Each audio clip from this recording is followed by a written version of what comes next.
지난 수요일 국민일보 기사에 참으로 안타까운 기사가 하나 올라왔습니다. 정규 신학교를 나와서 미국으로 이민 가서 목회하던 목사님이 계셨는데요. 이분은 목회도 성공하시고 또 연합회 활동도 열심히 하시던 분이었는데 그만 이 부부가 시한부 종말론에 빠져가지고 자살을 했다는 기사였습니다. 이 부부의 불행은요, 시한부 종말론자인 64세의 임모라는 여인과의 잘못된 만남에서 시작되었다고 합니다. 이 여인의 말을 듣고요, 이 목사님 부부는 자신들의 사죄를 드려서 또 교회를 하나 세웠다가 2004년에 미국에서 전쟁이 일어난다는 이 여인의 말을 듣고, 그래서 그 여인이 미국에서 2004년에 전쟁이 일어나니까 한국의 가평 같은 산속에 가서 살아야지 안전할 수 있다는 그 말을 듣고 한국으로 귀국을 해서 가평에서 살았다고 합니다. 그런데 어떻습니까? 전쟁이 안 일어났지요. 그러자 그 임모라는 여인이 뭐냐면 자신이 기도해서 이렇게 전쟁이 일어나지 않았다라고 말하면서 계속해서 그 영혼이 순수해져야 한다면서 영화 동화책만 계속 보도록 했다라는 것입니다. 그래서 유아용 동화책을 계속 보게 하는 가운데 그래서 그 여인들의 그 부부에게 뭔가 심리적인 부담감을 주게 해서 그 목사님과 사모님이 따로따로 자살을 했다라는 것입니다. 이 이야기는 지상파 방송에서도 굉장히 이슈가 됐고 이 일과 관련해서 지금 재판이 진행되고 있는데요. 저는 이 기사를 보면서 아니 어떻게 신학교까지 나온 목회자 부부가 아니 이런 이단에 빠져서 목숨까지 잃게 될까라는 안타까움을 느끼면서 동시에 과연 믿음이란 무엇인가 생각을 해보게 됩니다. 우리에게 올바른 믿음은요, 생명과 또한 우리에게 소망 또 확신을 줍니다. 또 평안을 줍니다. 하지만 잘못된 믿음은 오히려 우리에게 죽음을 가져오고 가정을 파괴하고 한 인생을 멸망시키는 것을 볼 수가 있습니다. 그래서 톨스토이는 이런 말을 했어요.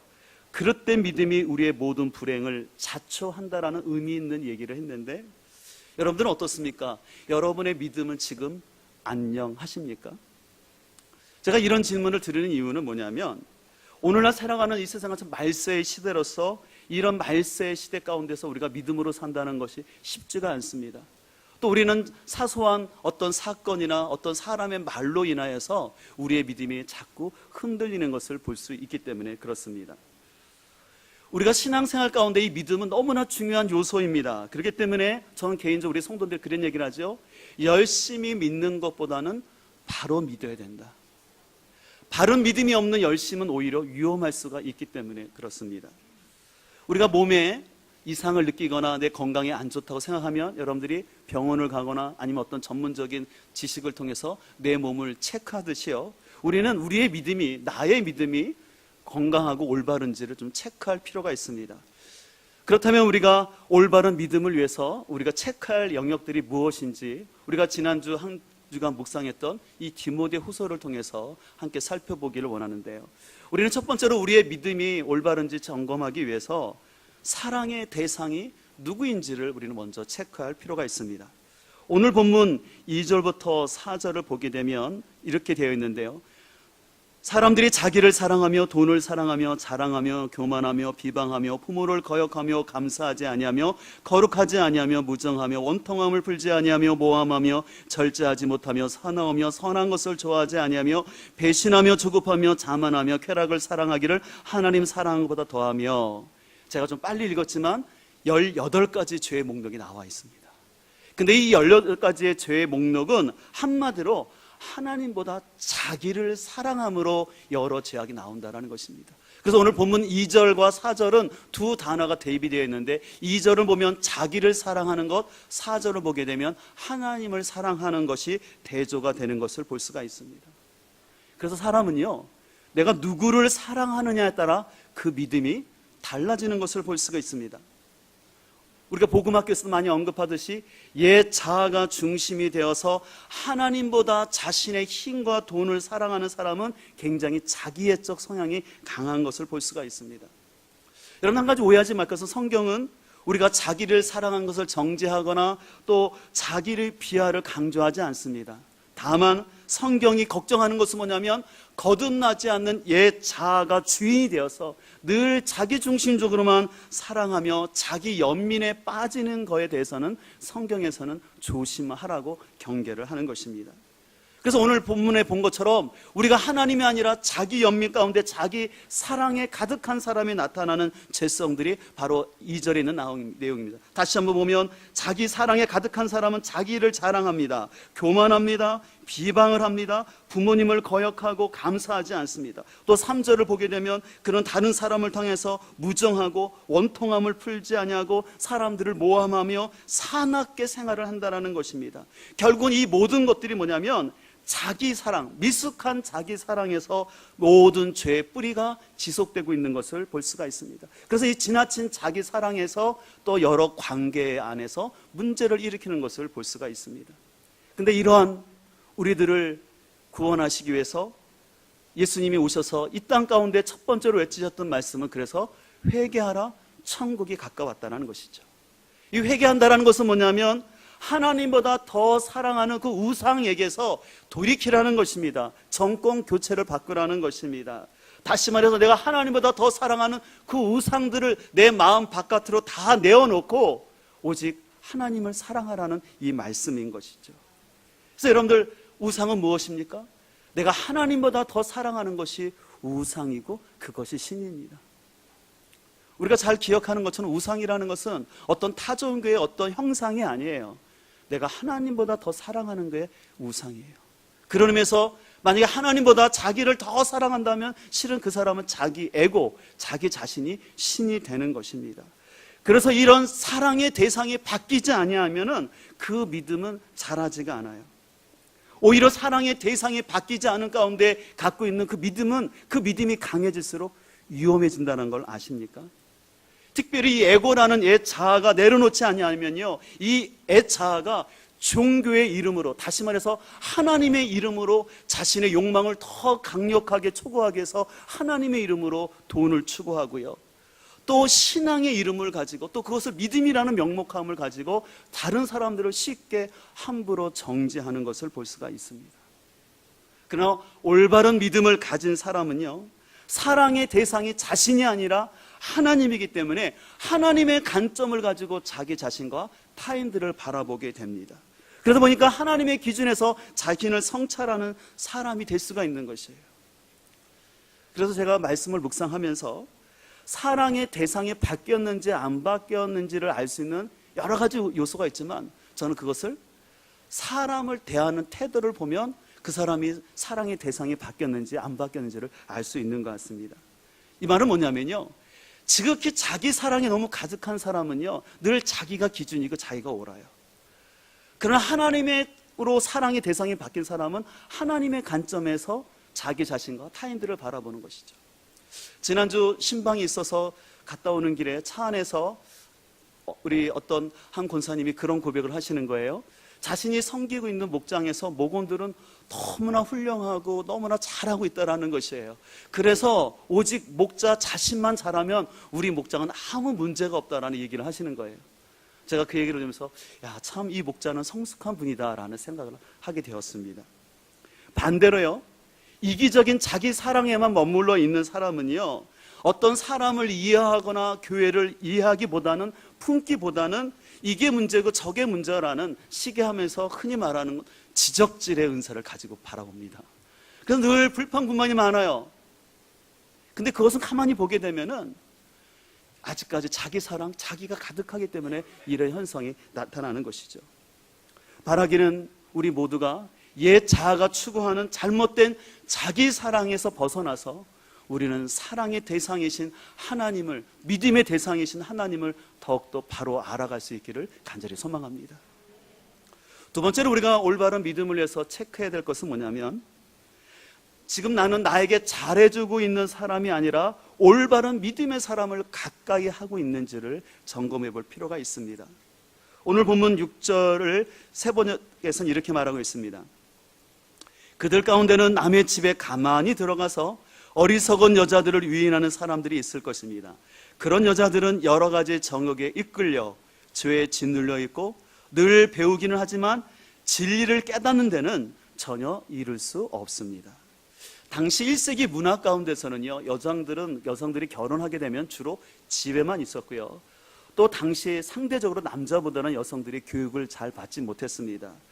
그렇기 때문에 이때 이단 사상을 가진 사람들이 집집마다 방문하여서 이 여인들을 잘못된 교리로 빠뜨려서 그들을 어려운 상황 가운데 인도했던 것을 볼 수가 있습니다. 여러분, 오늘날도 마찬가지입니다. 오늘날 수많은 이단들이 사람들을 미혹하는데요, 여러분들 잘 아시는 것처럼 이단은 절대 뿔이 달린 사람이 아니에요. 오히려 이단은 천사처럼 다가와서 굉장히 친절하게 우리를 맞아줍니다. 그들은 숨은 의도를 가지고 오기 때문에 굉장히 우리를 유혹하는 척하면서 얘기하는 거죠. 제가 아까 설교를 시작하면서 말했던 이 노 부부 목사님도요, 그분들도 며칠 전에 그 목사님이 꿈을 꿨대요. 어떤 꿈을 꿨냐면 꿈속에 붉은 용을 봤다라는 것이었어요. 근데 우연의 일치처럼 이 임모라는 여인이 와서 이 목사님에게 붉은 용을 물리쳐라 라는 얘기를 했다라는 것이었어요. 근데 오히려 저는 그 얘기를 들으면서, 기사를 보면서, 오히려 이 붉은 용을 봤다면 이 여자가 그럴 수 있다라고 분별을 했으면 좋았을 텐데, 이 목사님은 그 여인이 그 목사님을 칭찬하고 목사님을 막 격려해 주니까 이 여인의 말에 그냥 홀딱 넘어가서 이 여인의 가르침에 그만 세뇌를 받아서 이 끔찍한 죽음을 맞게 된 것을 보게 됩니다. 그래서 여러분들, 우리가 신앙생활하면서 주의할 것이 있는데요, 여러분, 다 그런 건 아니지만 좀 꿈에 보이고 나를 걱정해 주는 척 하면서, 지사님 꿈에 보였어, 지사 무슨 기도 제목 있어? 막 그런 사람은 좀 조심해야 돼요. 특별히 연락도 안 하다가 갑자기 전화해서 지사님 내 꿈에 보였는데 뭐 기도 제목이 있는 것 같아? 그렇게 말하는 사람 조심하셔야 돼요. 저는 상담을 전공했기 때문에 꿈 가운데 분명히 하나님의 계시가 있는 부분이 있어요. 그러나 대부분의 사람들이 꿈은 뭐냐면 그 무의식적인 억압이 나타나는 거거든요. 그래서 꿈 잘 분석하면 정식학적으로 굉장히 자기를 성찰할 수 있는데, 어쨌든 여러분들 좀 조심할 필요가 있는 것이에요. 근데 바로 이런 이단적인 사상이나 잘못된 생각을 가진 사람들은요, 자신들의 숨은 의도를 감추고 어떤 사람이 접근하게 됩니다. 때로는 공동체에 대한 어떤 불만을 가지고 사람들을 자기 편으로 이렇게 만들기 위해서 그 사람을 굉장히 위해 준하면서 그 사람을 격려하면서 사람들을 결국은 이간질하면서 선동하는 것을 볼 수가 있습니다. 그렇기 때문에 오늘 본문 8절에도 이렇게 말하고 있습니다. 또 이 사람들은 얀네와 얀브레가 모세를 배반한 것 같이 진리를 배반합니다. 그들은 마음이 부패한 사람이요 마음에 실패한 사람들입니다. 이 얀네와 얀브레는 우리에게 익숙하지 않은 사람인데요, 이 사람들은 출애굽할 때 당시 모세를 대적했던 애굽의 술사들이었거든요. 근데 오늘 이 이야기를 통해서 사도 바울은 지금 디모데가 목회하고 있는 이 에베소 교회 가운데도 믿음이 없는 가운데 왜곡된 마음을 가지고 분란을 일으키는 사람들이 있다라고 얘기를 하는 것입니다. 그렇지만 구절을 보게 되면, 그러나 그들이 더 나아가지 못할 것은 저 두 사람이 된 것 같이 그들의 어리석음이 드러날 것이다 라고 얘기하는 것입니다. 여러분들 2장 17절을 보실까요? 그 위에 보면 2장 17절에도 이렇게 말하고 있습니다. 그들의 말은 악성 종양이 퍼져난 것 같은데 그 중에 후메네오와 빌레도가 있다라고 얘기를, 실명을 거론합니다. 또 오늘 퀴트하신 분들은 아시겠지만 4장 10절을 보실까요? 오늘 사도 바울은 4장 10절에서 이렇게 말합니다. 대만은 이 세상을 사랑하여 나를 버리고 데살로니가 갔다라고 얘기를 합니다.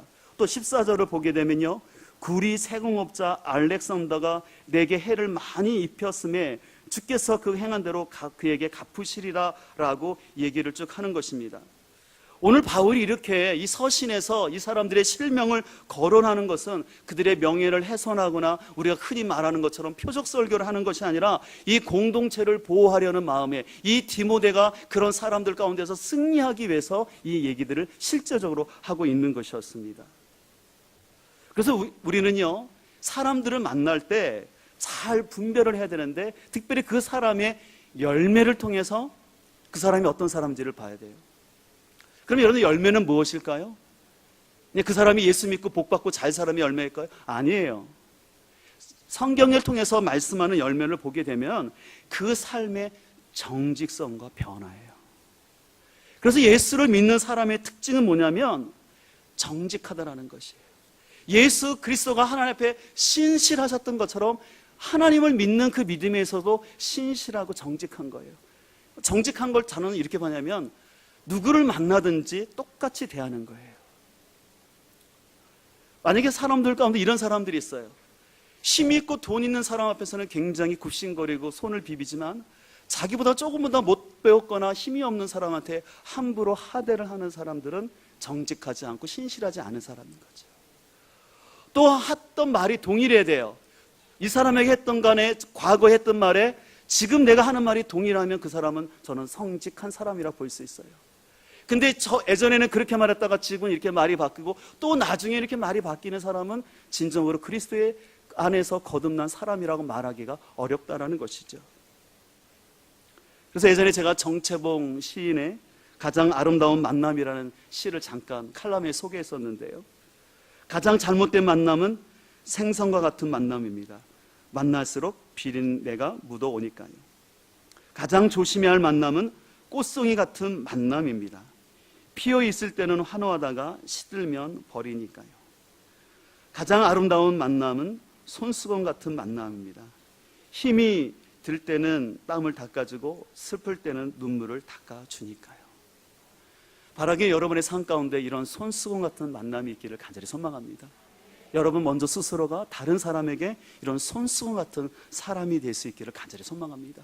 그래서 다른 주변에 있는 사람들이 내가 참 저 집사님과 저 권사님과 함께 목장하고 싶고 저분과 함께 기도하고 싶어 라는 것들이 자연스럽게 나타날 수 있기를 간절히 소망합니다.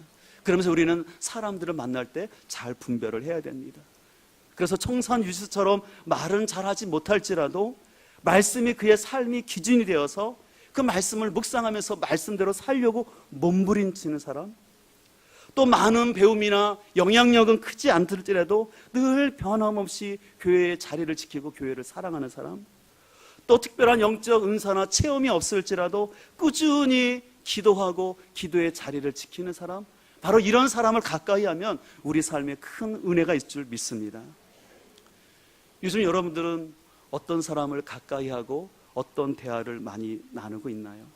성경은 분명히 말합니다. 광명한 청사로 위장한 이단들이 있다고 말합니다.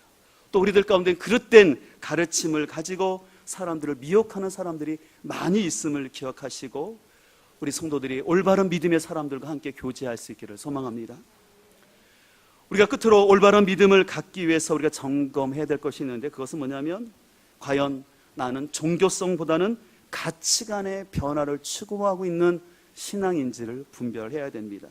오늘 5절 말씀을 보실까요? 오늘 5절 이렇게 말합니다. 경건의 모양은 있으나 경건의 능력은 부인하니 이 같은 자들에게서 내가 돌아서라 라고 말하고 있습니다.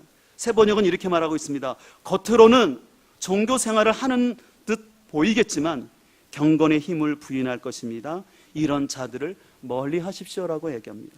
여기서 경건이라는 것은 뭐냐면요, 그냥 성경책을 경건하게 끼고 다닌다는 것이 아니라 세상보다 하나님을 사랑하는 것이 경건의 의미입니다. 오늘 사도 바울은 외식적인 신앙생활을 경계하면서 참된 믿음은 어떤 종교적 행위나 종교성이 강한 것이 아니라 가치관의 변화를 통해서 열매가 나타나는 사람이 진정한 경건이라는 것입니다.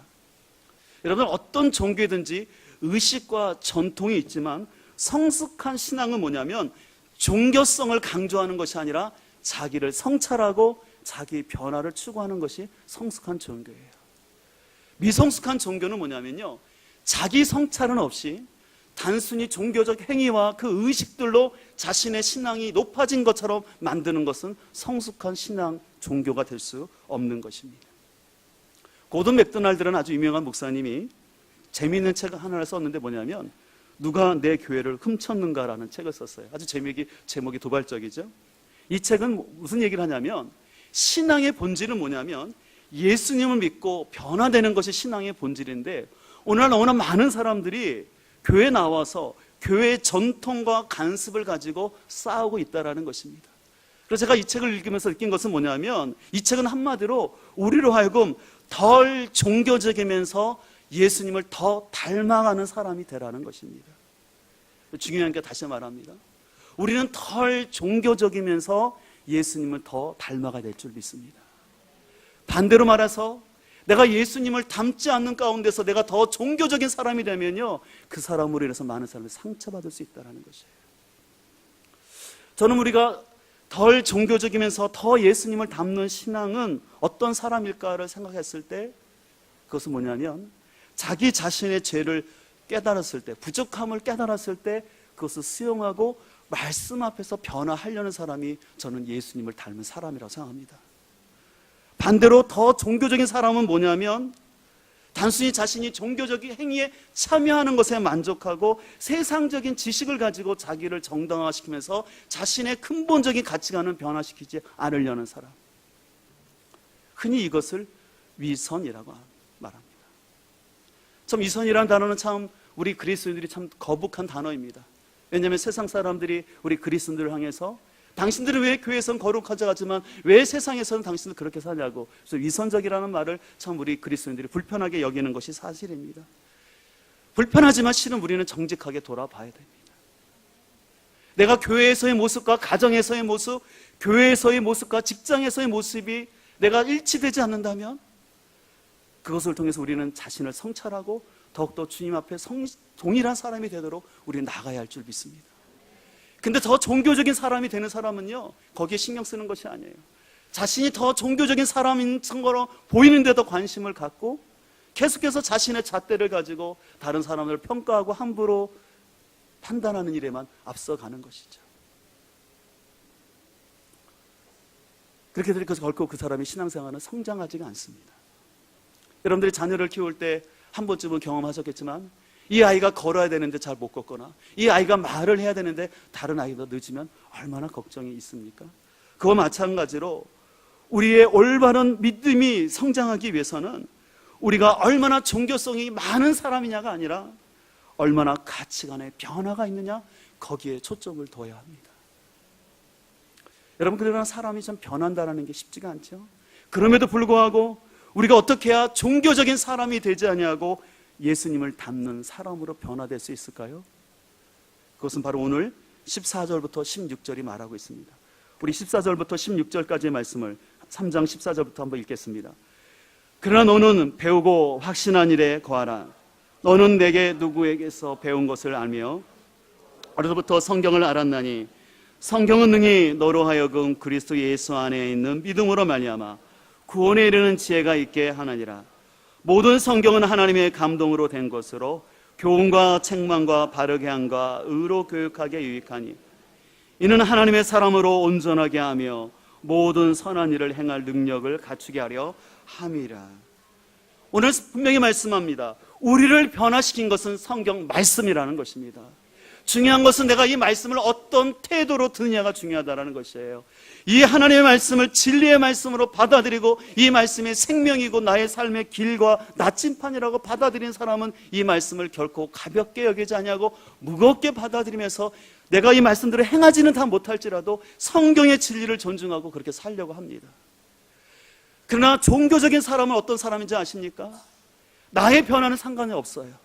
내가 얼마나 더 많이 알고 있느냐, 내가 이것을 가지고 어떻게 사람들을 가르칠 건가, 거기에 더 초점을 두는 것이었어요.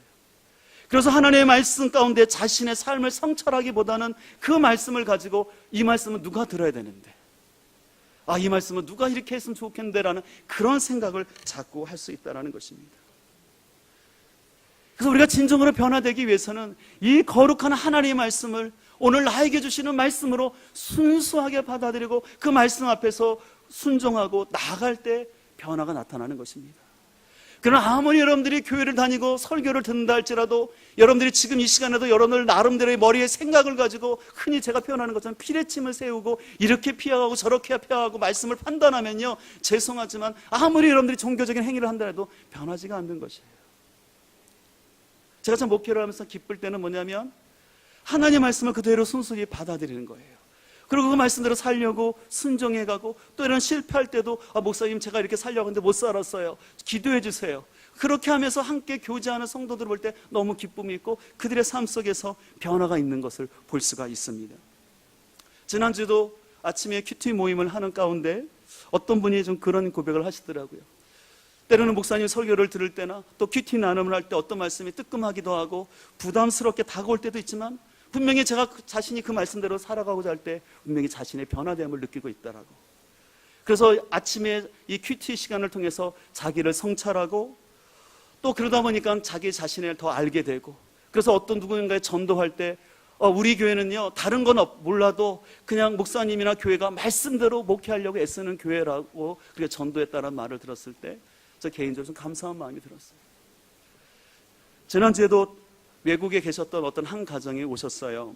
근데 우리 교회를 방문했는데 우리 교회를 방문한 이유 중에 하나가 있었는데 그 우리 교회를 추천해 주신 목사님이 우리 교회를 향해서 이 선한 목적 교회는 그래도 말씀대로 목회하려고 애쓰는 교회라고, 그래서 한번 가보라고, 그래서 왔다고 하시더라고요. 그래서 제가 잘 오셨다고 하면서 근데 세종에도 좋은 교회 많으니까 다 다녀보신 다음에 성령의 인도하시 있으면 그때 이렇게 자연스럽게 오시라고 그렇게 얘기를 했어요. 저는 소망하는 것은 우리 교회가 어떤 시설이나 어떤 프로그램들을 그렇게 많이 하지 않다 할지라도 그냥 말씀 앞에 겸손한 교회가 됐으면 좋겠습니다. 하나님의 말씀을 경외하는 공동체가 되기를 간절히 소망합니다. 말씀을 자기 합리화의 변명거리로 삼지 아니하고 말씀을 그대로 믿고 순종하려는 순수한 신앙이 있기를 간절히 소망합니다. 그러나 결코 그것이 쉬운 건 아닙니다. 때로는 말씀이 부담스럽고 또 순종하기 거북스러운 말씀도 있습니다. 그러나 내가 그 말씀대로 살려고 할 때 분명히 그 말씀이 여러분의 삶을 변화시킬 줄 믿습니다. 우리 기존의 성도님들을 잘 못 느끼겠지만 제가 이렇게 7년을 지나면서 봤을 때 우리 성도님들이 참 많이 변하셨어요. 예배를 드리는 자세나 또 말씀을 듣는 태도, 그리고 성경 공부 가운데 나누는, 또 큐티 가운데 나누는 걸 보게 되면 참 많이 변화된 것을 보면서 참 제가 개인적으로 기쁘게 생각합니다. 그러면서 제가 느끼는 것은 때로는 말씀 때문에 부딪히고 소화가 안 돼서, 때로는 제가 전하는 말씀 때문에 힘들어하는 사람도 있지만, 그러나 그 말씀 가운데 반항하지 아니하고 그 말씀대로 살려고 인내하고 서로 참고 기다려주고 공동체 안에 있는 그 사람은 분명히 변화된 줄 믿습니다. 저는 이 역사가 계속해서 우리 교회 가운데 나타나길 소망합니다. 저는 믿음이 결코 쉽다고 말하고 싶지 않습니다. 믿음 생활하는 건 실은 어려워요. 아까도 말한 것처럼 제일 어려운 게 뭐냐면 가치관의 충돌이 나타나거든요. 내 옛자의 생각과 성경의 말씀이 충돌해요. 그럼 자꾸 우리 옛자는 자꾸 그걸 피하도록 만들어요. 아직은 때가 아니라고 자꾸 합리화시키려고 합니다.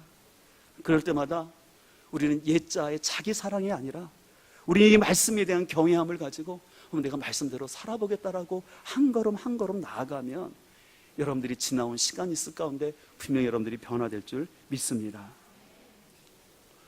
제가 설교를 시작하면서 여러분의 믿음은 안녕하십니까? 라고 물었는데 우리는 아침마다 뉴스를 볼 때마다 이 세상이 참 안녕하지 못함을 알 수가 있습니다.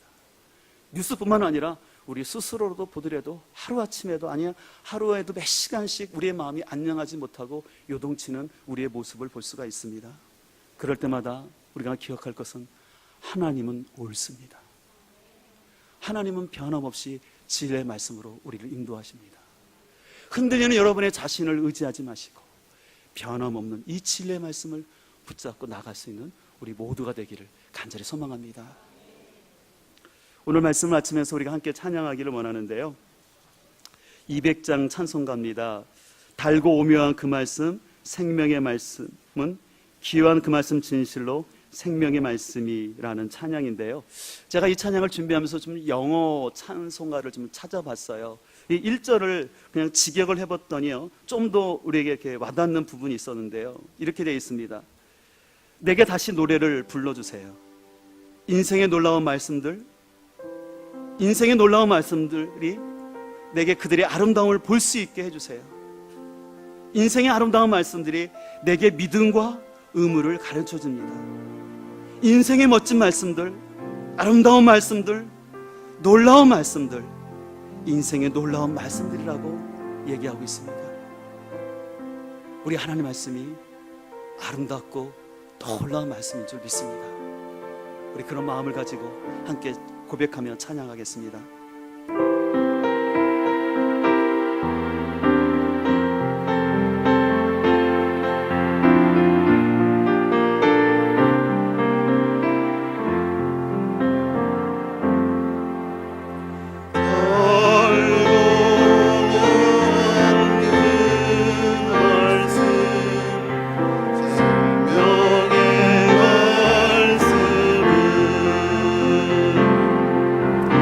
말씀은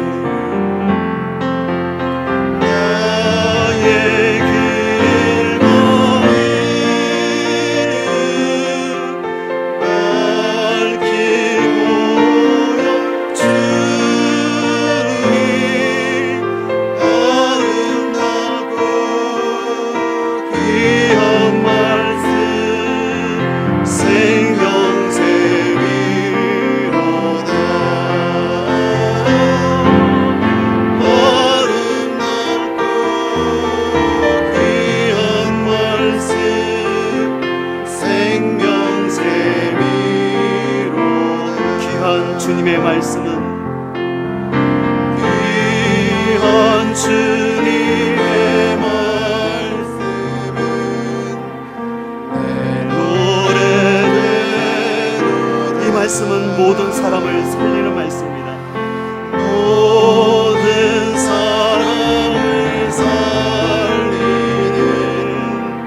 생명의 말씀 우리는 값도 없이 받았습니다.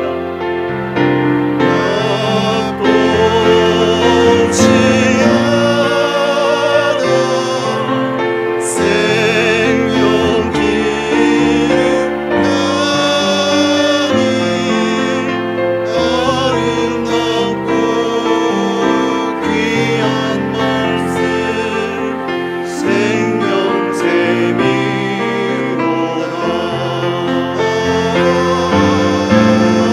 아름답고 귀한 말씀 생명샘이 우리 가슴에 손을 얹고 허밍으로 찬양합시다. 널리 울려.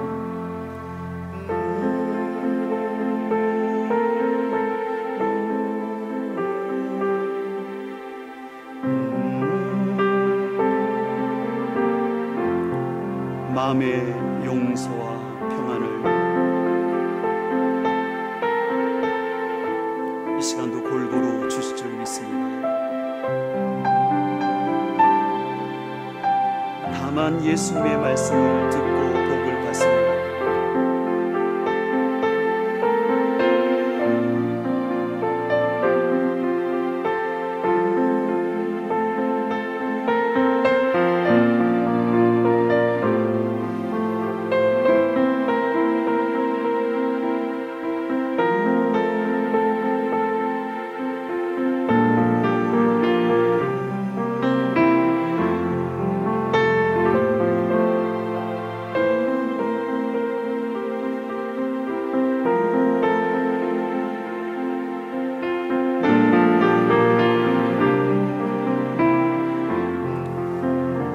우리 시간 함께 기도하며 나가길 원합니다.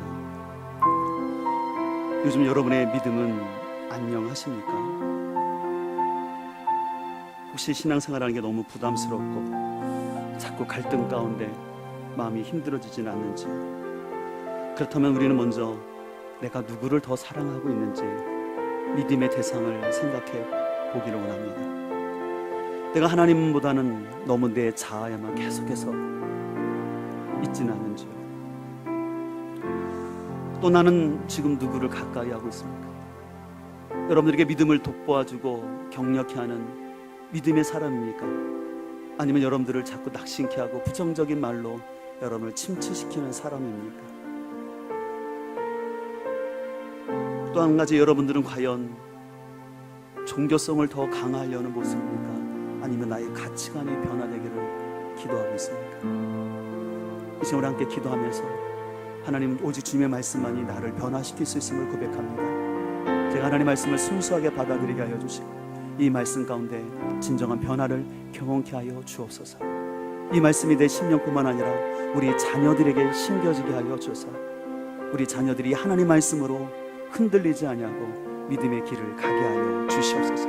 우리 선한 목자 공동체가 자로나 우르르 치냐치냐하고 계속해서 말씀 가운데 한 걸음 한 걸음 나아가는 공동체 되게 하여 주옵소서.